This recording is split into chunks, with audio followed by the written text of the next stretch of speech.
Okay, part 2, chapter 23, page 194. Now that I know how long it takes me to walk home, me and my warm fireworks exploding inside decide I can take a short detour up Route 14 where Family Services is, because there's a question I need to answer. I find the office in the building that used to be a house. The front part is an insurance company, but a sign leads me around the back. Once inside, I go up a few stairs to find a room with 3 desks squeezed in, surrounded by big, happy posters of kids. The woman at the desk looks up.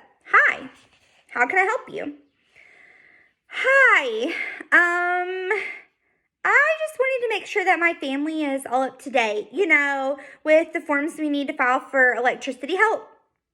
Did your power go off? Oh, it's on now. I just wanted to make sure that the last form we filed was all correct. She turns to her computer. It probably was if your power is on, but let me pull up your records. I give her my address and then wait, shifting between my feet as I stare at a poster offering free tax help to qualifying families. Maybe someday our family won't qualify for everything. Yep, it looks like your form was turned in about a month ago and that it was all filled out correctly. Who turned in the form? Does it say? A Kara Albro? Is she your mom? It's like another burst of fireworks has gone off inside me. She sure is, I say. I don't walk the rest of the way home. I run. When I get there, Frank is in his usual spot, but now Lenny is there also, sitting on the couch, surrounded by classifieds with the phone cradled between his shoulder and his ear. Are you still looking for someone to do deliveries? He asks. Nope. Okay then. He hangs up, swears, and then starts dialing the next number. My mom is home too, since Friday nights are the best tip night and always go to the more senior wait staff. I watch her in the kitchen as she works on getting Hector's formula ready. Mom, I need to talk to you. Can't right now, Zoe. She starts shaking the bottle of formula. Maybe later. Lenny stands up to announce he's leaving to go fill out an application for a maintenance late shift at the hospital. Good luck, sweetheart, my mom calls after him. I hand my mom the nipple from the bottle that she's looking for. We need to talk now, Mom. She tests out the temperature of the formula on the back of her hand and then goes to scoop up Hector from his extra saucer. She thinks she can ignore me, but I'm not going to let her. Here, I say. I picked up the bottle from the counter. Let me feed Hector. She squints at me and then releases him to my outstretched arms. I cradle Hector in one arm and give him the bottle with the other, just like my mom does. Now, I say, we can talk in your bedroom, or we can do it right here. I gesture to the back of Frank's balding head. But we need to talk. Sorry, guys. My mom glares at you. I told you no. But this isn't just about you, I say, raising my voice. This is about me too, and Bryce and Aurora and Hector. If you still claim to be our mom, then you better. Fine, she hisses. But keep your voice down. She spins around and walks into her bedroom, and I follow after her. As soon as I close the door behind us, I turn to face her. Lenny doesn't treat you right. You've got a lot of nerve bringing this up again, she says, her eyes narrowing. But you need to explain something to me that I don't understand. I step towards her. Why didn't you tell me the truth? You knew that Lenny never turned in the form to the power companies. You knew it wasn't your fault and that the form hadn't been filled out wrong. But otherwise, you wouldn't have gone and filled out another one and turned it in yourself. My mom glares at me and then looks away. I just figured it was worth a try. Did you even tell Lenny you'd filled it out fine? Does he even know how the power came back on? The main thing is we have power. But it's not fair that he blamed you for that and that now he's blaming you for why he lost his job. It's not fair.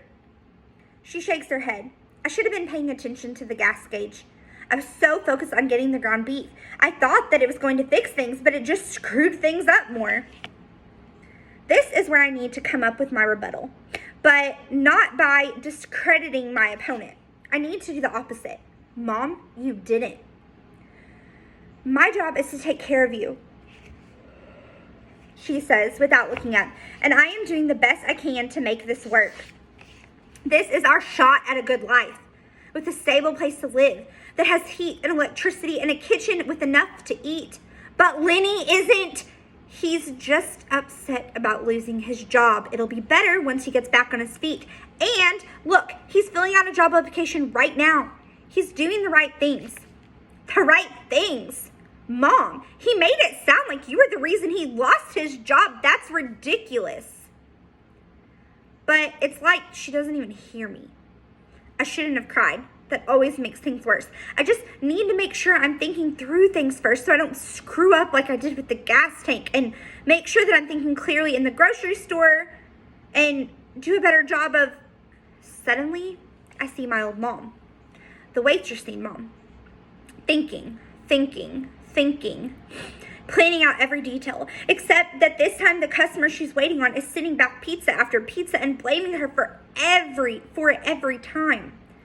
She's doing everything she can to figure out some way to get to the next pizza right.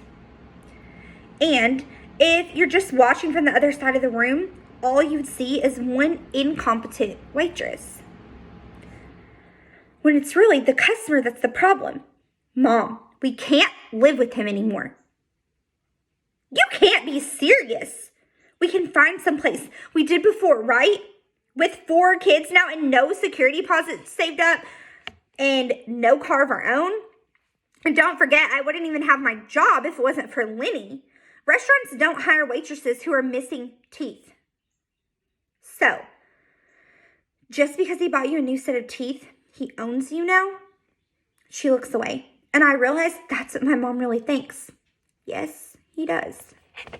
Mom, whatever you owed for your teeth has been paid off for a long time. She shakes her head. No, not when I keep making mistakes all the time. No matter how good a person's rebuttals are, nothing matters if the person is living in a whole different reality. It's Lenny who I need to discredit, who needs to be held up so my mom can see how he really is. But Mom, don't you get it? It's not you making mistakes. It's not you at all. It's him. He's the one who didn't turn in the form. He's the one who yelled at one of the old folks and got himself fired. He's the reason Bryce is having nightmares every night. It's him. She looks at me like she's really hearing me for the first time. It's not you, Mom. I repeat, quieter this time. It's him. My mom sinks down onto the edge of the bed. Her mouth is slightly open and her eyes are fixed straight ahead. Every night. I nod. She shakes her head. Finally, she murmurs, he should get another chance. Are you serious? Instead of automatically giving up and going back to the broken toilet apartment, instead of giving up on my kids having a father figure, instead of giving up on having a boyfriend who can hold a job and tell me that my cooking smells good, yeah, he gets another shot. Mom, Bryce is starting to talk the same way as Lenny is. Is Lenny really the kind of person you want him looking up to? She purses her lips and closes her eyes. Hector starts crying. I look down to see that his bottle of formula isn't tipped back enough for him to get the last drops. I quickly fix it, and he quiets down to start sucking again. My mom opens her eyes. You can't mention this to Bryce or Aurora. If they breathe one word of it to Lenny, she bites her lip and shakes her head. He should get another chance. When Lenny comes back home, he's all upbeat. Had a good chat with the manager and I got the job. That's great, my mom says. She's in the kitchen mixing up some meatloaf. Yeah, he was just a few years ahead of me back in high school. Knows a lot of the same people. Wow, Lenny, I'm so proud of you. And the pay is even better than it was at the nursing home. Things are all flowers and sunshine for the rest of the evening. Lenny even takes the meatloaf out of the oven for my mom and tosses Bryce's hair when Bryce shows up to get his plate of meatloaf. But I don't buy it. I don't believe in Lenny's good moods anymore. After I got Bryce and Aurora into bed and told them a story, my mom and Lenny are cuddled up together on the couch watching the dancing on Make It or Break It like they used to. After a while, Lenny heads for the bedroom and my mom sadly scoops up Hector from his exerciser and follows behind. My mom might have said I'd regret it for the rest of my life if I spied on them again, but I'm pretty sure I'll regret it more if I don't. Frank is fiddling with a cigarette in his recliner during a commercial break, which is enough for me to start across the main room. crawling so there's no chance he'll notice me.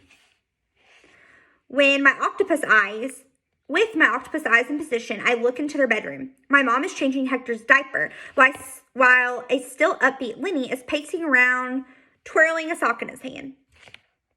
This is going to be great. I can't believe it's even more money than before. You'll have to switch your hours at the pizza pit, of course, he says. I won't be able to eat during the shift at the hospital like I could at the nursing home. So I'm going to need to have a better dinner ready for me when I get home. My mom looks up at this start. But I can't just shift hours like that. Connor's been doing the lunch shift forever, and he can't change those hours because he works nights at the brewery.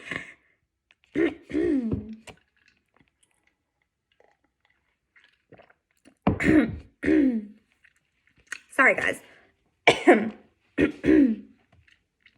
Where was I? Sorry.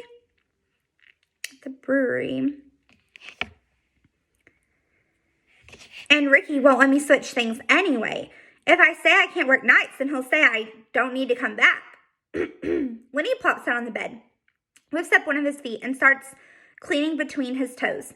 Well, you could just find another job, one where you don't have to deal with that Connor always poking his nose into our business. My mom stretches the Velcro on the new diaper into place. Are you serious?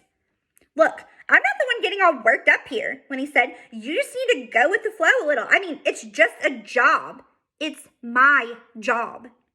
He shrugs. Like I said, just a job. And considering the mess you've put us in, you better get your head screwed on straight soon. He finally looks up from his toes. Now, where's that extensive smile of yours? My mom doesn't smile. She doesn't even look up. She's managed to stuff Hector into his pajamas, and one by one, she's snapping them up. Snap, snap, snap. After she gets to the last one and moves Hector into his crib, she stands up straight and then walks out of the room. Sorry, guys. Zach mode. I don't have coronavirus. Zach mode, and I am allergic to grass, so I'm struggling real bad right now. Okay. She blows past me and heads right into the bathroom.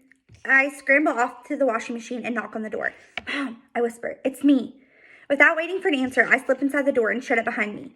My mom is sitting on the floor against the wall, her head buried in her knees. I told you, you'd regret it if you spied on us again, she says. You shouldn't see me like this. I don't say anything. I just slide down next to her. I don't know what to do, she whispers. I always thought I just had to explain myself better, that if I could do that, he'd understand. She looks up, tears streaming down her face. But I don't think it matters what I say. I don't think he cares one bit about understanding me. I don't think he does either, I say. I stare at Lenny's perfectly lined up shaving items. His shave brush, his tub of shaving cream, his lather bowl, his razor, always lined up by size, with the handle of the razor perfectly parallel to the wall. And I know that you said that he doesn't hit you, but that doesn't matter. He's still making sure that you're scared. My mom reaches for a towel and wipes her face. I picture Fuchsia with the lines of eye makeup running down her cheeks. There are too many people hiding in bathrooms. It was Fuchsia, I blurt out. My mom turns to me. What was? What are you talking about? The shots that were fired in the parking lot. That was Crystal's new boyfriend trying to scare Fuchsia. Oh, Fuchsia. My mom closes her eyes and buries her face back in the towel. When she emerges again, she takes a deep breath. That whole family is trouble. I eye the rest of Lenny's perfectly folded bath towels. But not us, right? She stands up and tries to put the towel back the way he had it. What are you going to do about Lenny? I ask. She shakes her head. I can't lose my job. What if we were able to find our own apartment? I whisper. I told you I don't have enough saved up to pay a security deposit. But if we just tried? She bows her head and closes her eyes. He can't know. I don't take my eyes from her perfectly square towels. We won't let him find out. So guys, I know this went long today and I'm sorry, but something that I really want you to notice is where Fuchsia says, and I know that you said that he doesn't hit you, But that doesn't matter. He's still making sure that you're scared. When it comes to abuse, specifically like verbal and emotional abuse, which is what this book really covers, please, please, please look for these signs as you get older and you have relationships, or even like with your parents or whatever, in a work environment.